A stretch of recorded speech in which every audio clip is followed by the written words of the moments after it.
अस्सलाम वालेकुम। I hope that all of you are fine doing very very great. This is doctor Mahin Javed. तो आज का जो लेक्चर है वो गेन एंटायर न्यूट्रिशन के ऊपर है।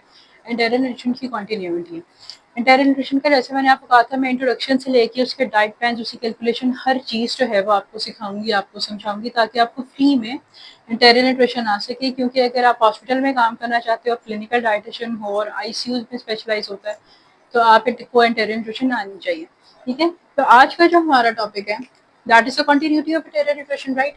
सो हमारा जो है types of feeding methods, sorry, एक चीज होती है टाइप ऑफ फीडिंग ट्यूब्स, यानी कि हम पेशेंट को कौन सी ट्यूब्स के साथ करवा रहे हैं, वो चीज, ये वो ट्यूब्स आपकी पेग है, नेजोगैस्ट्रिक है, वो। फिर होता है टाइप्स ऑफ फीडिंग मेथड्स, कि हम फीड किस तरीके से पेशेंट को करवा रहे हैं, आइदर वो बोलस है, इंटरमिटेंट है, साइक्लिक है, कौन सी फीडिंग है। ठीक है, लेकिन आज हम पढ़ेंगे टाइप्स ऑफ फीडिंग मेथड्स। ठीक है, फीडिंग मेथड्स नहीं है, सॉरी, फीडिंग मेथड, ये जो है ना, feeding formula methods, sorry, feeding formula methods, यानी कि आप पेशेंट को जो चीज दे रहे हो, पेशेंट को फीड करवा रहे हो, फीडिंग उसकी जो आप करवा रहे हो, उसके फार्मूला के थ्रू एंटायर न्यूट्रिशन में, वो कितने टाइप्स की है। तो वो यूजुअली आपके पास 4 टाइप्स की होती है। कुछ उसके अंदर आपको ज्यादा भी मिलेंगी, ज्यादा इसलिए मिलती है कि हम ना किसी चीज को बहुत ज्यादा एलेबोरेट कर देते हैं, लेकिन जो मेन है जिसपे आपको फोकस करना है वो ये 4 है। देखो, सबसे पहले आपके पास है स्टैंडर्ड फार्मूला। ठीक है, स्टैंडर्ड फार्मूला के अंदर आपके पास क्या है कि देखो, ये सबसे पहले स्टैंडर्ड, नाम से ही आपको एक चीज फील हो रही है कि ये चीज स्टैंडर्ड है। ठीक है, एक ये चीज एक नॉर्मल है, जिस तरीके से मैं बात करती हूँ कि मैं आपको जर्नल प्लान दे रही हूँ, मैं आपको कोई जर्नल डाइट प्लान दे रही हूँ, पीसीओएस का है, डायबिटीज का है, किसी भी चीज का, तो वो जर्नल है ना, एक मेन चीज है, इसको सब यूज कर सकते हैं, जिसको सब फोकस इस पे कर सकते हैं, वो कोई इशू नहीं होगा। तो same as that we have standard formula.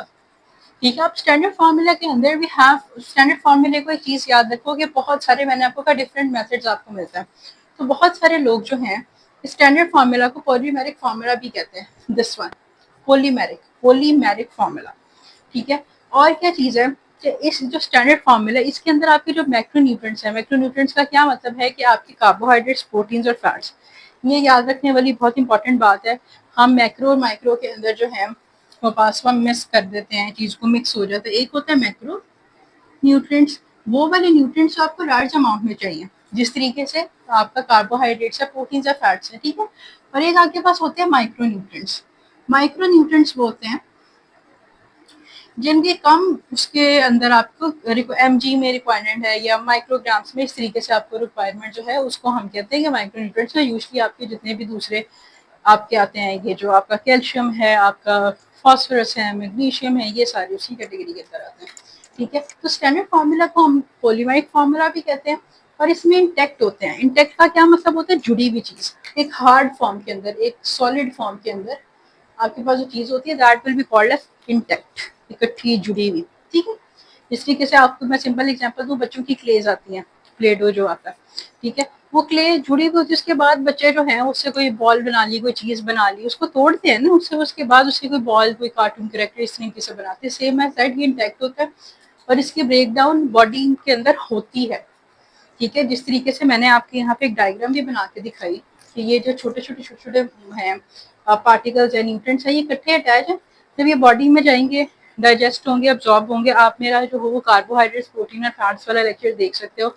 सबसे पहले अपनी बेसिक्स को जाके बेसिक्स को सही करो कि कार्बोहाइड्रेट, प्रोटीन और फैट्स किस तरीके से डाइजेस्ट होते हैं, किस तरीके से अब्जॉर्ब होते हैं, क्या उनका स्टोरेज मेथड है, किस तरीके से वो एलिमिनेट होते हैं, अब्जॉर्प्शन, सारा मैंने वहाँ पे डिटेल में बताया हुआ है मैक्रोन्यूट्रिएंट्स का। ठीक है, तो ये आपको बताना चाहिए।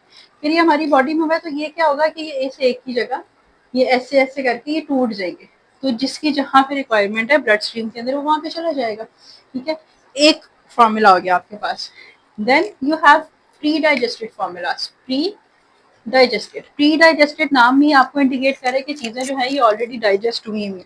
ठीक है, इनके अंदर आपको इतनी जरूरत नहीं है कि ये ब्रेक डाउन हो, ये टूटे जाके, जिस तरीके से हमने स्टैंडर्ड की बात की थी। ठीक है, लेकिन इसके अंदर क्या है कि ये प्री डाइजेस्टेड है। प्री डाइजेस्टेड आपका नाम ही इंडिकेट कर रहा है कि जो फॉर्मूला है वो ऑलरेडी डाइजेस्टेड फॉर्म में है, ज्यादा जरूरत नहीं है पेशेंट को कर देने की। और हम किस तरह के दे सकते हैं पेशेंट को? वो वाला पेशेंट जिसको स्टमक रिलेटेड कोई डिसऑर्डर ना हो, ये वाला तो बिल्कुल आप उस पेशेंट को दोगे स्टैंडर्ड फॉर्मूला, जिसको स्टमक का डिसऑर्डर ना हो, जिसको आईबीएस ना हो या कोई भी गैस्ट्रोपेराइसिस ना हो। ठीक है, प्री डाइजेस्टेड फॉर्मूलाज आप दे सकते हो। अगर किसी को पेट का इशू है, थोड़ा सा डायरिया अगर थोड़ा बहुत हो रहा है, अगर पेशेंट मैनेज कर रहा है, फिर हम इसको प्री डाइजेस्टेड फॉर्मूलाज दे सकते हैं। ठीक है, देखो मैंने यहाँ पे एक चीज लिखी हुई है कि ये ऑलरेडी ब्रोकन डाउन है, कि ऑलरेडी ये टूटे होते हैं। ठीक है, हो सकता है इनकी चेन इस फॉर्म में हो, लेकिन ये थोड़े गैप के साथ हो, तो मतलब इन पे एक्शन करना आपके पैंक्रियाटिक जूस का, आपके जितने एंजाइम्स हैं, आपके डाइजेस्टिव एंजाइम्स का करना इजी हो जाए। और macronutrients are already broken down, कि आपके टूटे होते हैं, ये चीज मैंने आपको बता दी है। फिर ये कार्बोहाइड्रेट्स का गया, तो वो हो सकता है कि वो इस तरीके से, ठीक है, फिर थोड़ा सा गैप देके, फिर थोड़ा सा गैप देके, जिसको हम इजीली ब्रेक डाउन कर सके आपकी बॉडी। एक बहुत इंपॉर्टेंट चीज ये कि अब देखो आपका जो प्री डाइजेस्टेड फॉर्मूला है, उसके अंदर आपकी फर्दर आपके पास दो कैटेगरीज आती है। एक आपके पास आता है हाइड्रोलाइज्ड फॉर्मूला, ठीक है, और एक होता है एलिमेंटल। कुछ बुक्स के अंदर आपको मिलेगा स्टैंडर्ड लेदा, पॉलीमेरिक लेदा, प्री डाइजेस्टेड लेदा, हाइड्रोलाइज्ड लेदा, एलिमेंटल लेदा। ये सारे जो मैं आपको पढ़ा रही हूँ, ये एक समरी सॉर्ट ऑफ जो है, जो मुझे एक्सपीरियंस हुआ, जो चीज़ मैं बच्चों को पढ़ाती हूँ यूनिवर्सिटी में, ये वो है। ठीक है, अब hydrolysed formula short chain formulas होते हैं। शॉर्ट चेन का क्या मतलब है, इसकी अगर ये चेन बन रही है तो ये छोटी छोटी है, अब ये भी इजीली ब्रेक डाउन हो जाएगी। अगर इसके अंदर 4 आपके पास मॉलिक्यूल्स हैं, तो ये मॉलिक्यूल इजीली ब्रेक हो जाएगा एज कम्पेयर टू अगर एक चेन है जिसके 15 मॉलिक्यूल्स हैं।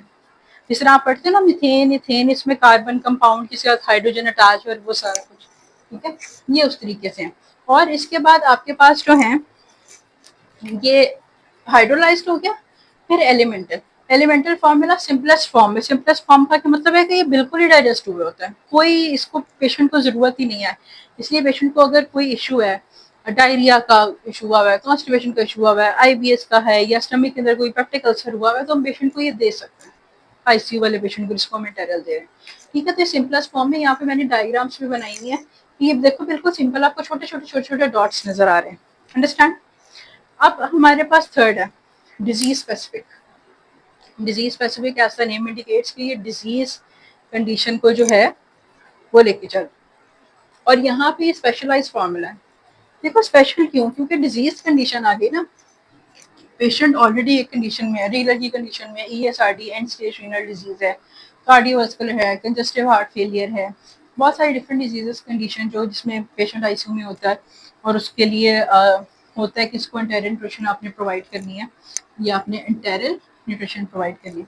ठीक है, तो वो डिजीज स्पेसिफिक है। तो ये तो नहीं कि एक पेशेंट जो है वो डायबिटीज का है, आप उसको स्टैंडर्ड फार्मूला दी जा रहे हो, और स्टैंडर्ड फार्मूला इतना हाई इन कार्बोहाइड्रेट्स है कि उसका शुगर लेवल इतना स्पाइक जा रहा है कि पेशेंट एकदम से वो जो है ना उसकी बॉडी कोलैप्स कर गई है। ठीक है, ये काम हमें नहीं करना, इसलिए डिजीज स्पेसिफिक फार्मूलाज आते हैं। मार्केट के अंदर बहुत सारे जो आपके कॉमन है, आप एड में देख, जिस तरह इंश्योर चलता है, ठीक है, इंश्योर की तरह का एक ग्लूसरना है। ग्लूसरना यूजली किस चीज़ के लिए यूज होता है, वो डायबिटिक पेशेंट्स के लिए यूज होता है। ठीक है, तो ये चीज़ होती है कि हर पेशेंट के लिए लिवर है तो उसके लिए कोई और फार्मूला है, आपको रीनल का तो उसके लिए और। आपने अगर हॉस्पिटल में काम किया हुआ है, इंटर्नशिप की हुई है, तो आपको पता होगा। ठीक है, यहाँ पे मैं बहुत सारे नाम नहीं ले रहे, मिक्स हो जाएगी। जब हम फार्मूलाज पे जाएंगे तब मैं आपको सिखाऊंगी, फिर मैं आपको बताऊंगी। मैं आपको असाइनमेंट्स भी दिया करूंगी, असाइनमेंट्स आपने सबमिट करवानी, और मैं कोशिश करूंगी कि अगर नोट्स कैलकुलेशन से आपको दे सकती हुई अगर किसी तरीके से, तो मैं आपको ज़रूर दे दूंगी, प्रोवाइड कर दूंगी, वीडियो के नीचे देख के या कहीं भी।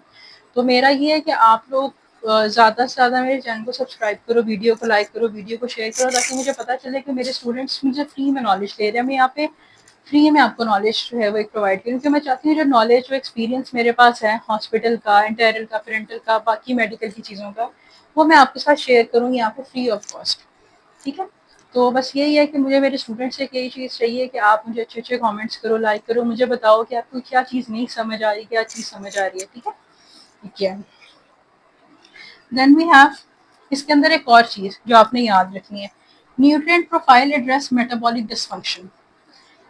देखो मैंने आपको बताया कि अगर एक फार्मूला है डायबिटिक पेशेंट के लिए, वो बना हुआ है, डायबिटिक पेशेंट के लिए एक फार्मूला जो है वो बना हुआ है, जिस तरह ग्लूसरना, ग्लूसरना उस पेशेंट के अकॉर्डिंग होगा।